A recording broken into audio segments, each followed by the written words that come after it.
ඒ වගේම කියන්න ඕනේ අද වන විට තියෙන තත්ත්වෙත් අපි ළඟ තෙල් සැපයුමේ අපේ අතේ තියෙනවා ඩීසල් 59373 92 පෙට්‍රල් 90783ක් විදිහට ලැබීමට ඇති තොග විදිහට ගත්තොත් ඩීසල් 2,30,000යි 92 පෙට්‍රල් 1,17,000 ගානක් අනිත් ඒවාත් ඒ විදිහටම තියෙනවා.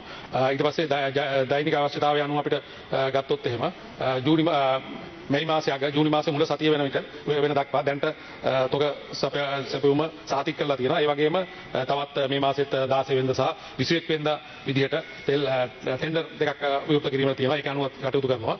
ඒ අනුව ගත්තාම දැන්ට දැන් අද වෙනකොට ඩීසල් 37300ක් නැවක් ගොඩබාමින් පවතිනවා. සුපර් ඩීසල් 5000ක් ඒ තොගේ තව තියෙනවා.